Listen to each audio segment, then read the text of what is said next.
What are the four biggest mistakes that I see leaders make over and over and over again when hiring staff and leadership? And what we're talking about is team leaders and broker owner managers. It is John Cheplack coming to you, and I want to support you in the hiring process and ultimately productivity of those that you hire. Then along with that is the retention and growth of those people. You know, one of the greatest expenses is the energy and the time that you put into marketing and seeking out employees, whether it be leadership or support staff. And it can get very, very expensive because many large organizations will invest in a headhunter or a recruiting company and pay a substantial fee and then have them not work out. And there's four major breakdowns in the process. You know, the real big mistake that I watch people make is thinking that it's some science project in hiring people.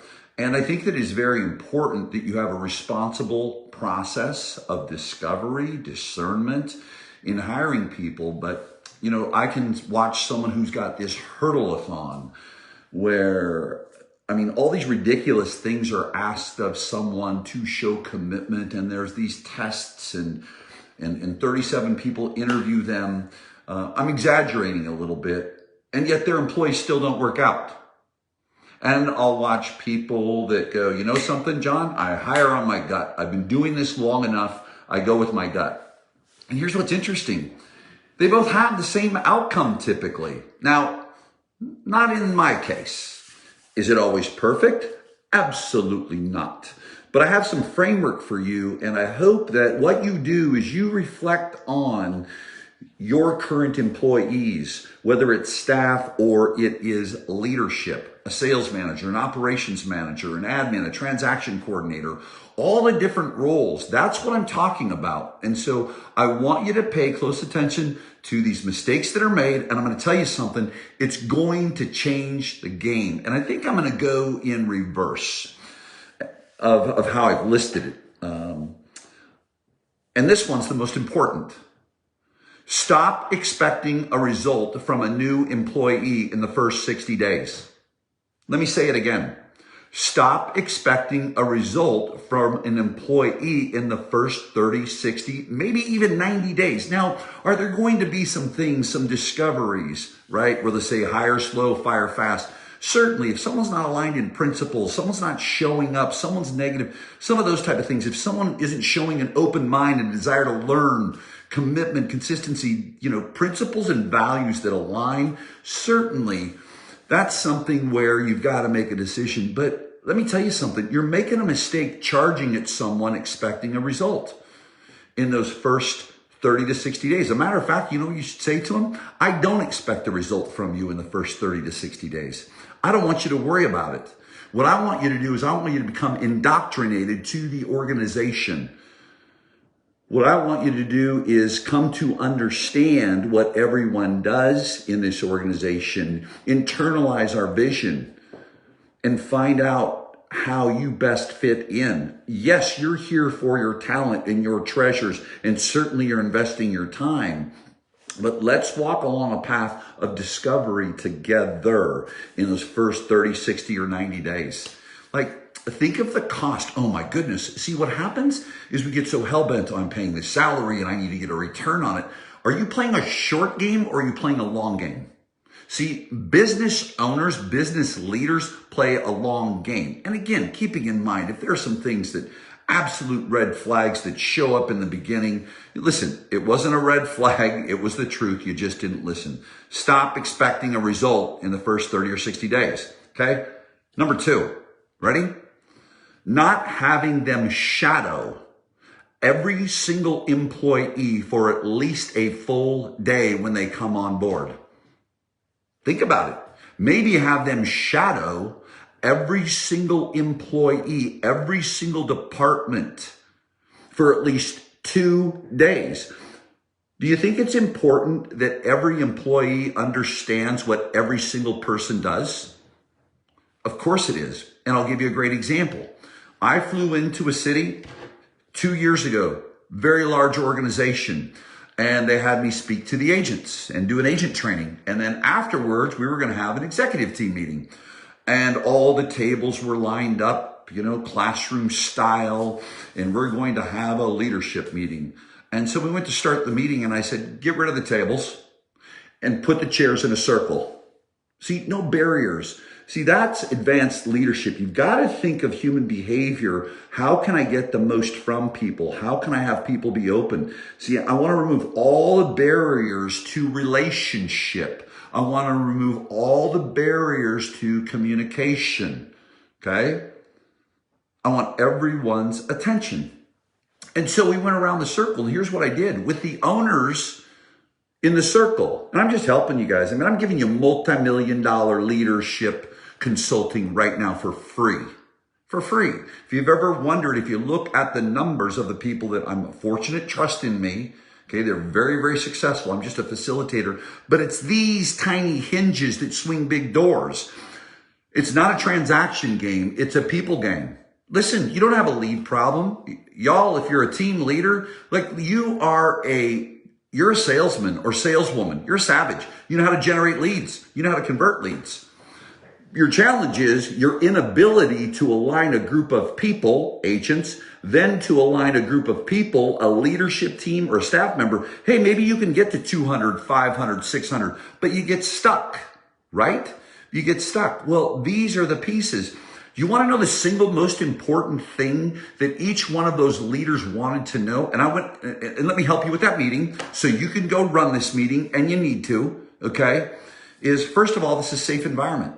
CEOs in here, all the, your direct reports are in here in this room, okay? This is a safe environment for constructive feedback. And see, just like you have scripts and dialogues for buyers and sellers, okay? You need to have language patterns as a leader. See, the challenge is the theorists can't teach you that because they haven't been in that room and haven't facilitated these things, okay? And here's the thing, with a safe environment and giving feedback, we want you to be heard. We want you to have a voice, okay? Period. We want you to always give feedback. But as you're giving feedback, remember this, you guys. I always want you to think, how is it in the best interest of everyone? How is it in the best interest of everyone? Okay? So they need to shadow, though. Let me come back to this. They need to shadow every single person. You know the number one thing that everyone wanted?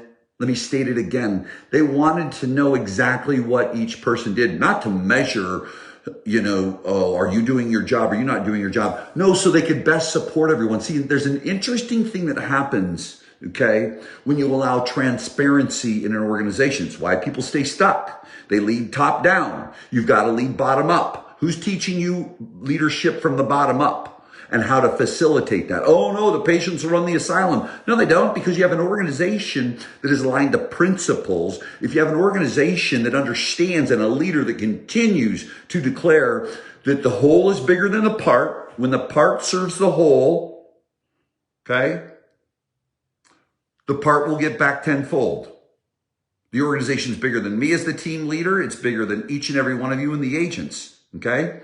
And so what we want to have is a constant feedback loop that is responsible, that is constructive, but always keeps in mind, okay, the betterment of everyone. How is it going to impact everyone? And you allow that feedback. They wanted to know what every other person does in their job so they could best support them. We sat for 3.5+ hours, and my time was up for that day, and they could have sat there for more hours. It was a pivotal moment in an already huge organization that now continues to skyrocket, okay? Number 3. You know what happens is we bring in this skilled person that's going to be a sales manager. They're going to be an operations manager. They're going to be a lead ISA, whatever position it is, okay? And then we just tell them to do their job. Here's your job.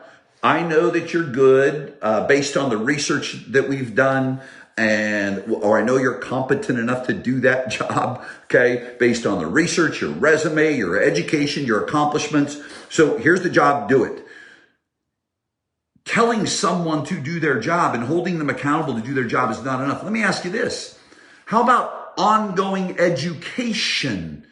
How much time are you spending as a team leader, broker, owner, developing each staff member, each employee as a leader? See, you know your job every single day as a team leader, broker, owner. When you wake up, you ask yourself one question. How am I going to replace myself on a daily basis? How am I going to replace myself on a daily basis? Let me give you the context to that. The context to replacing yourself on a daily basis is transferring the skill sets that you have constantly. You're a vessel. See, you've gone out. If you have built a business, you're a team leader, you're a broker owner. Let me tell you something. The many generous folks that have gone before you have passed. They've been a vessel to pass through to you, their knowledge. Right? Now, you invested your time, you invested money to get that, right? Now you have to pass that on to every single layer of the organization. You must, think about this. Don't you have ongoing training for your agents? Tell me about the consistent ongoing training, not driving action, not holding people accountable, not just measuring them. That's expected. Tell me about the consistent ongoing training that you have for every single, that's just admin. They'll be admin. They're not going to stay with you. Why don't you develop them? Okay. Maybe the ISA, they're just the lead ISA. They're going to be a lead ISA. Maybe they want to develop into a sales manager. Whether they do or not, you want to build everyone's sales skills. And I'm going to tell you the number one, leadership skills. And the number one leadership skill that you need to transfer to them, and it's probably work that you need to do as a leader, because it's a constant work that I do with leaders, is your emotional intelligence, your emotional maturity. Empathy is the make or break. Have you developed empathy within those leaders? And that's just one little piece that goes miles. So, number 3 is, are you constantly training up your staff members? Are you constantly investing in coaching for them? Are you constantly getting them in masterminds, in rooms of other operations managers, of other lead ISAs? You want your agents to come to training. You want your agents to collaborate. You want your agents to expand their intellectual asset. You bring in more agents. What are you doing to continually educate your staff members, your leaders, all employees? Think about that one, big time. Okay. Here's the final one. Are you onboarding them like an agent? Like 100%. See, there is a massive, the brain of employees versus salespeople. Let me tell you something. You've got to think about this. Oh, great. We're going to sell more houses. The salespeople are super happy. You know what your staff thinks? Great. More work for us. How are you bridging that relationship? See, these are the things. You're obsessed with getting more leads and the ninja tactic to close more of them. Guess what? We're obsessed. The big growers, we're obsessed. How can you bridge the relationship between support and leadership and salespeople? They both think differently. That's where the gap is. Big time, every single time. And I can share it with you because I operated. Because we had multiple offices. Because I had a branch office. Okay? These are the tiny hinges. So let me recap and go back in reverse. Number 1. Your employees are going to work out. See, I'll get the call all the time. The sales manager's not working out 60 days in. Really? So tell me about the ongoing training you've done with that sales manager.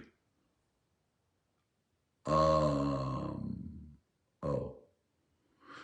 me, you did onboard them just like you would an agent, right? Like they understand the onboarding to the T, right? They have the same experience an agent does when they onboard. Okay. Your breakdown is in your first 30, 60, 90 days. You're hell-bent on getting an ROI on that salary, and you're just going to churn through them and churn through them and churn through them. Onboard them like an agent. Provide ongoing training for every level of staff, every level of leadership. Develop them as human beings, inspire and impact their lives personally, That means you've got to live at a high level. I didn't say perfect. But you know what? You as a leader, you need to demonstrate that you're striving to be your best in life. That's number one. People are inspired to be by people that are doing their best to live their best life. They truly are. No amount of money can pull someone away from something like that. Okay? Train them up constantly. Have them shadow everyone, every employee. I don't care what job you bring in. I don't care. Have them shadow every single position, every single staff member, at least one day, maybe 2 days, okay? And let go of a result.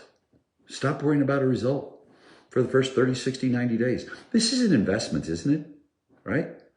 It's a massive investment, or you can just keep churning and looking for them. Oh, they were lazy, or oh, they didn't work out, or oh, this, or oh, that.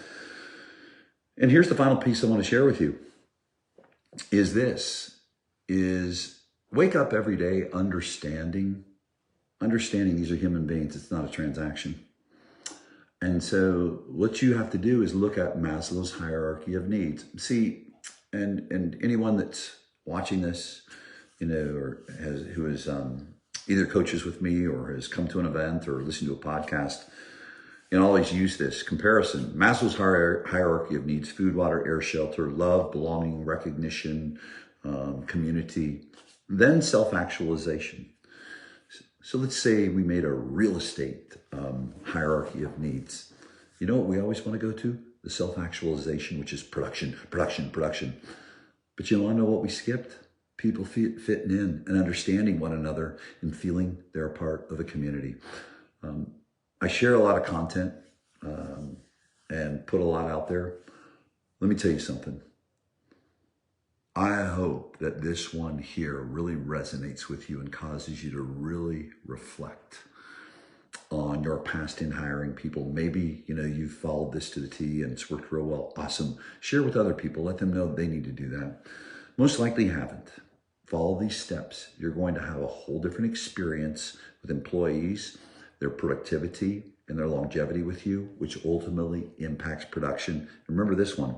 How are you bridging the gap between the two different thinkers? See, staff isn't all excited about more sales. That means more work. Salespeople, they want more sales. What's the problem with staff? How are you bridging that one? That's where the great leaders show up. I hope you found this really, really valuable. And if there's anything I can do to support you, let me know. Thanks.